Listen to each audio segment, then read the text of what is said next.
اور اللہ کی رسی کو مضبوطی سے تھام لو اور تفرقے میں نہ پڑو۔ اللہ کی رسی سے مراد قرآن ہے۔ اللہ کی رسی کو سب تھام لو، اکٹھے قرآن کی تعلیم حاصل کرو اور اس پر عمل کرو، اجتماعی زندگی بسر کرو۔ مومنوں کو اکٹھے رہنے کا حکم دیا گیا ہے، جیسے اگر کوئی درخت بھی اکیلا ہوتا ہے تو وہ بھی آندھیوں کا مقابلہ نہیں کر سکتا، وہ گر جاتا ہے۔ ایمان والوں کی صحبت اختیار کرنا چاہیے۔ ایک طرف تو اللہ کی رسی کو مضبوطی سے تھامنے کا اور اکٹھے ہونے کا حکم دیا جا رہا ہے اور دوسرا تفرقہ بازی سے روکا جا رہا ہے۔ آگے آیت 104 میں بتایا گیا ہے کہ تم میں سے کچھ لوگ ایسے ہونے چاہیے جو نیکی کی طرف بلاتے رہیں، وہ اچھے کاموں کا حکم دیں اور برے کاموں سے روکتے رہیں، اور ایسے ہی لوگ مراد پانے والوں میں سے ہے۔ ہمیں حکم دیا جا رہا ہے کہ تمہارے اندر ایسے گروپس ہوں جن کا یہی کام ہو کہ وہ لوگوں کو خیر و بھلائی کی دعوت دیں۔ خیر کیا ہے؟ قرآن خیر ہے۔ قرآن کے احکامات پر عمل کرنا خیر ہے۔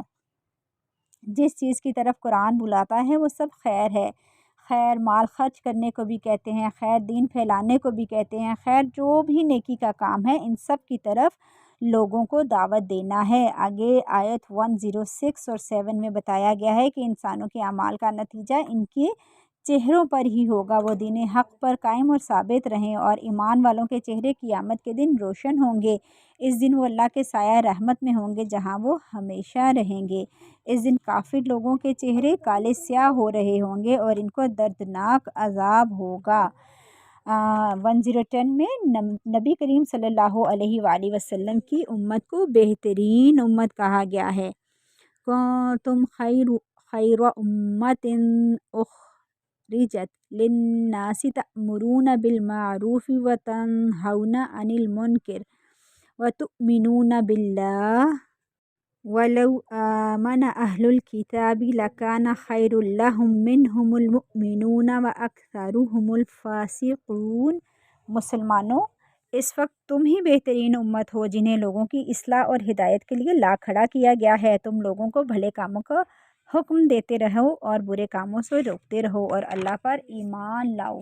نیکی کی طرف وہ بلاتا ہے جو خود بھی نیکی پر ہو، نیکی کا شوق رکھتا ہو، جسے نیکی سے محبت ہو۔ جو چیز آپ خود پسند کریں آپ دوسروں کو اس کی طرف دعوت دے سکتے ہیں، اس لیے ضروری ہے کہ خود بھی ہم اپنے اچھے عمل کرنے کی کوشش کریں اور دوسروں کو بھی دعوت دیں، اور امت کی ذمہ داری ہے لوگوں کو نیکی کی طرف بلائیں اور برائی سے روکیں۔ سب کو ایک دوسرے سے تعاون کرنا ہے تاکہ سب مل کر دین کو آگے بڑھا سکیں۔ آگے آیت 121 سے 180 تک جنگ احد کے بارے میں بات آ رہی ہے۔ اس کا مختصر خلاصہ یہ ہے کہ کافروں کو جنگ بدر میں مسلمانوں سے شکست ہو چکی تھی۔ قریش مکہ کے دل میں بدلے کی آگ بھڑک رہی تھی۔ 1 سال بعد وہ بدلہ لینے کے لیے مکہ سے 3000 کا لشکر لے کر مدینہ پر حملہ آور ہوئے۔ مسلمانوں نے مدینہ کے باہر احد کے مقام پر ان کا مقابلہ کیا۔ مسلمانوں کی تعداد 1000 تھی اور کافروں کی تعداد 3000 تھی۔ مسلمانوں کے لشکر میں عبداللہ بن ابی منافق ایک مقام پر پہنچ کر اپنے 300 ساتھیوں کو لے کر علیحدہ ہو گیا، یعنی اب 700 مسلمان جنگ میں شریک تھے نبی کریم صلی اللہ علیہ وآلہ وسلم کے ساتھ، اور جنگ میں مسلمانوں کی مورچہ بندی کی گئی۔ ایک درہ یعنی پہاڑی جہاں سے دشمن حملہ کر سکتا تھا، اس پر نبی کریم صلی اللہ علیہ وآلہ وسلم نے 50 تیر اندازوں کو مقرر کیا تاکہ وہ دشمن کو اس طرف سے آنے نہ دیں۔ شروع میں اس جنگ سے مسلمانوں کو کامیابی ملی، کافر ناکام ہوئے۔ اسی موقع پر جس پہاڑی یعنی درے پر 50 تیر انداز مقرر تھے، اس میں سے کچھ ساتھیوں نے اپنے امیر کی نافرمانی کرتے ہوئے وہ درہ خالی کر دیا۔ انہوں نے دیکھا کہ دشمن بھاگ نکلا ہے تو انہوں نے اپنی جگہ خالی کر دی اور مال غنیمت کی طرف لپ کے کافروں نے درے کو خالی دیکھا تو اس راستے پر مسلمانوں پر حملہ کر دیا۔ مسلمانوں کی فتح شکست میں بدل گئی۔ 70 صحابہ جنگ میں شہید ہو گئے۔ نبی کریم صلی اللہ علیہ وآلہ وسلم سمیت کئی صحابہ کرام زخمی ہو گئے۔ مال کی محبت کی وجہ سے مسلمانوں کو ناکامی ہوئی۔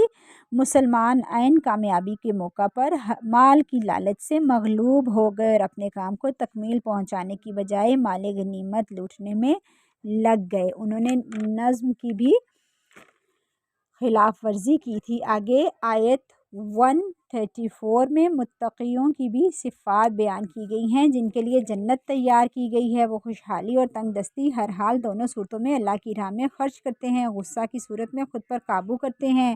وہ لوگوں کو ان کی زیادتیوں پر معاف کرنے والے ہیں۔ جب ان سے کوئی بے حیائی کا کام ہو جائے یا گناہ کی وجہ سے وہ اپنی اپنے اوپر زیادتی کر بیٹھتے ہیں تو اللہ کی طرف متوجہ ہو جاتے ہیں اور اسے یاد کرتے ہیں اور اپنے گناہوں کی بخشش کرتے ہیں۔ جب اپنی غلطی کا علم ہو جائے تو اس پر اڑے نہیں رہتے بلکہ اعتراف کر کے اصلاح کر لیتے ہیں۔ ایسے نیک لوگوں سے اللہ محبت کرتا ہے اور انہیں ان کے اعمال کے بدلے جنت عطا کرے گا انشاءاللہ۔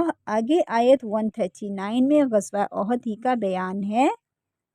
وَلَا تَهِنُوا وَلَا تَحْزَنُوا وَأَنْتُمُ الْأَعْلَوْنَ إِن كُنتُم مُؤْمِنِينَ، اور اے مسلمانوں تم سستی نہ دکھانا، نہ غمزدہ ہونا، اگر فی الواقعہ تم مومن ہو تو تم ہی غالب رہو گے۔ اہل ایمان کو رہنمائی دی گئی کہ جنگ احد کی وقتی شکست سے ہمت نہ ہارو، اور احد میں تمہارے 70 ساتھی شہید ہوئے تو بدر کی جنگ میں کافروں کے بھی 70 آدمی مارے گئے تھے۔ قوموں پر کامیابیوں اور ناکامیوں کے دور آتے رہتے ہیں، کیا تم نے سمجھ رکھا ہے کہ جنت بغیر مشکلوں اور بغیر پریشانیوں کے مل جائے گی؟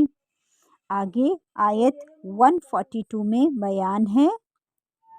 ام حسبتم ان تدخلوا الجنة ولما يعلم اللہ الذین جاہدوا منکم ویعلم الصابرین، کیا تم نے یہ سمجھ رکھا ہے کہ تم یوں ہی جنت میں داخل ہو جاؤ گے جبکہ ابھی تک اللہ نے یہ دیکھا ہی نہیں کہ تم میں سے جہاد کرنے والے کون ہیں اور صبر کرنے والے کون ہیں؟ اللہ آزمائشوں کے ذریعے ظاہر کرے گا کہ کون اللہ کی راہ میں ڈٹ کر جہاد کرے گا اور کون صرف بھلے وقتوں کے ساتھی ہیں۔ 70 ساتھیوں کی شہادت پر غمگین نہ ہو، شہادت ایک سعادت ہے۔ آگے آیت میں یہ حقیقت بیان کی گئی ہے کہ ہر انسان کی موت کا وقت مقرر ہے۔ آیت 145 میں آتا ہے، کوئی شخص اللہ کے اذن کے بغیر کبھی مر نہیں سکتا، موت کا وقت لکھا ہوا ہے۔ آیت 155 میں ہے، شیطان کے بغض نے مومنوں کو میدان جنگ میں پھسلا دیا تھا، اللہ نے ان کی توبہ قبول کی۔ آگے آیت 159 اور 170 میں شہداء کے انعامات کا ذکر ہے۔ 180 میں بخل اور کنجوسی کے بارے میں بتایا گیا۔ بخل کرنا انسان کے حق میں خیر نہیں بلکہ شر ہے۔ آیت 180 اس کا ترجمہ، جن لوگوں کو اللہ نے اپنے فضل سے مال و دولت عطا کی وہ اس میں بخل کرتے ہیں، قطعاً یہ نہ سمجھیں کہ بخل ان کے حق میں اچھا ہے بلکہ بخل ان کے لیے برا ہے۔ جس چیز کا وہ بخل کرتے ہیں قیامت والے دن وہی چیز ان کے گلے کا توق بن جائے گی، اللہ ہمیں اس سے بچائے، آمین۔ آیت 185 میں بتایا ہے، کل نفس ذائقۃ الموت، اللہ سے دعا ہے کہ اللہ تعالی ہم سب کی موت کو آسان کرے، شہادت کی موت ہو، اسلام کی حالت میں ہو اور موت کے وقت اللہ ہم سب سے راضی ہو۔ سورہ آل عمران کی آخری آیات آ رہی ہیں، آیت 191 سے 194 تک، اور یہ جو ہیں وہ اہل ایمان کی یہ دعائیں ہیں، اور اہل ایمان جو ہیں وہ یہ دعائیں پڑھتے تھے۔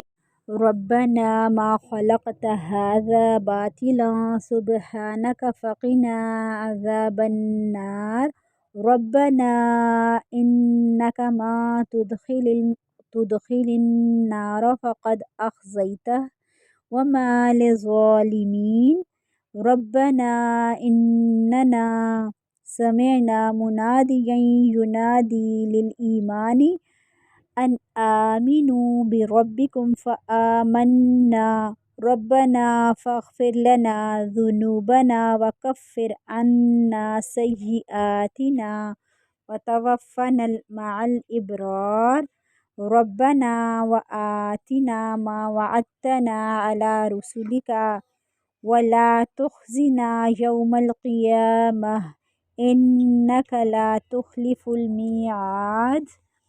آگے سورہ نساء شروع ہو رہی ہے، یہ صورت عورتوں کے بارے میں ہے، اس میں معاشرت کے احکامات ہیں اور یہ وہ واحد صورت ہے جس میں وراثت کے احکامات ہیں۔ آیت 4 میں عورتوں کے حق مہر کا بیان ہے۔ آیت 7 میں ہے کہ وراثت میں مردوں کے ساتھ عورتوں کا بھی حق ہے، اسلام نے عورتوں کو وراثت میں حقوق دیے، دور جاہلیت میں یہ حقوق نہیں تھے۔ آیت 10 میں یتیموں کا مال کھانے پر وعید آئی ہے۔ ان الذين يأكلون اموال اليتامى ظلما انما يأكلون في بطونهم نارا وسيصلون سعيرا، جو لوگ ظلم سے یتیموں کا مال ہڑپ کر جاتے ہیں وہ در حقیقت اپنے پیٹ میں آگ بھر رہے ہیں۔